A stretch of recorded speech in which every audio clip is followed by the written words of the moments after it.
Бүгүн биз балдар Кыргызстандын чек аралары деген тема менен таанышабыз. Кыргызстан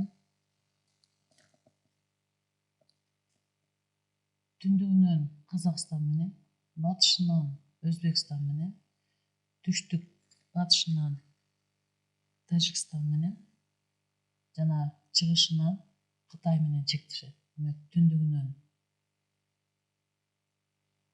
Казакстан менен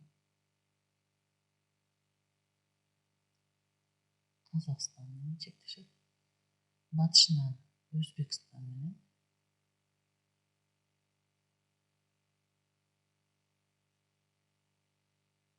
түштүк батышынан Тажикстан менен,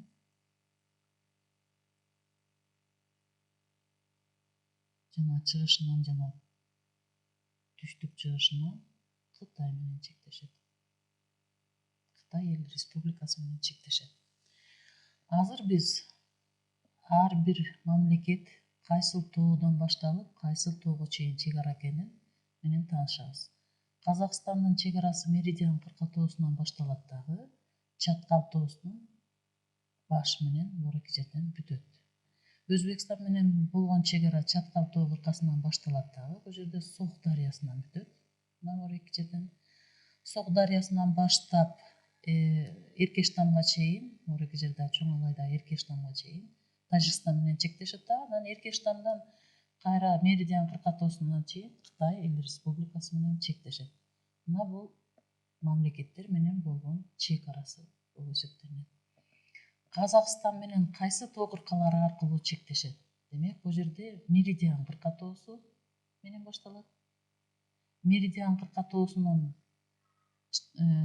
батышына Сары Жаз тоосунун учу кирип кетет. Сары Жаз тоосунун түндүк бөлүгү кирип кетет дагы. Бул жерде андан ары Тескей Ала тоосунун чыгыш бөлүгү менен чектешип калат. Мурунку жерде Тескей Ала тоосу деген мурунку жерде чыгыш бөлүгү менен чектешет. Андан ары Күнгөй Ала тоосу менен кетет. Күнгөй Ала тоосу. Күнгөй Ала тоосунан кийин Иле Ала тоосуна өтөт. Иле Ала тоосу. Иле Ала тоосунан кайра Кемин өрөөнүнө түшөт дагы. Бул жерде Кемин өрөөнү бар. Кемин өрөөнүнөн Чүй суусуна өтөт. Казакстан менен болгон чек ара Кемин өрөөнүнөн Чүй суусу аркылуу өтөт дагы, мурунку жердеги Камышановка кыштагына келет. Камышановка кыштагынан кайра түштүктү көздөй. Бул жерде болсо Ашмара суусу бар. Мына мурунку жерде Ашмара деген суу бар. Ошол Ашмара суусу аркылуу Күнгөй Ала тоосуна өтөт дагы, Күнгөй Ала тоосунан Талас Ала тоосуна өтөт. Мына мурунку жерде Талас Ала тоосуна өтөт. Мына Ала тоосу, мына ушул тоо кыркалары аркылуу Казакстан менен чектешет. Талас Ала тоосунан Тараз шаары аркылуу мурунку жерде Талас Ала тоосунан бүтөт дагы, анан Өзбекстан менен болгон чек ара башталат. Бул жерде Талас Ала тоосунун түндүк бөлүгү менен чектешип калат Өзбекстан кыркатоосу. Андан ары Өзбекстан Пскем кыркатоосуна өтөт. Пскем кыркатоосунан Чаткал кыркатоосуна өтөт. Мурунку жерде Чаткал кыркатоосу бар. Чаткал кыркатоосунан Курама кыркатоосуна өтөт. Курама кыркатоосунан анан Фергана өрөөнүнө өтүп кетет. Мына мурунку жер бул Фергана өрөөнү. Фергана Курама кыркатоосунан Фергана өрөөнү менен чектешип келип, бул жерден Сох дарыясынан бүтөт. Өзбекстан менен болгон чек ара. Андан ары Тажикстан менен болгон чек ара кетет.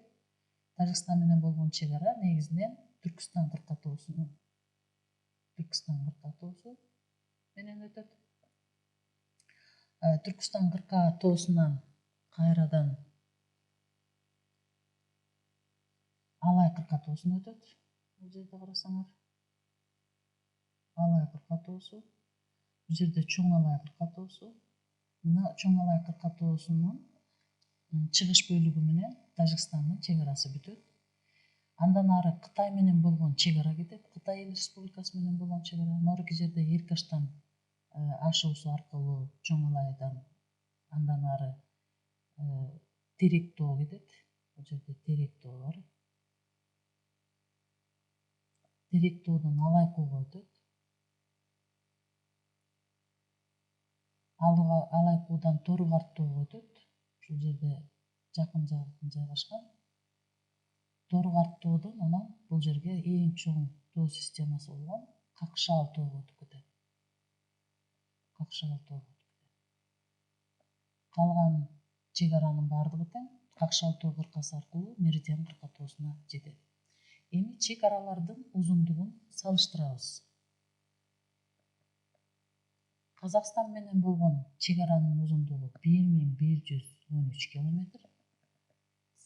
Буяка жазып алалы. Казакстан менен 1113 километр.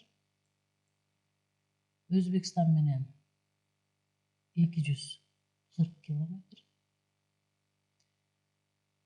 Кытай Эл Республикасы менен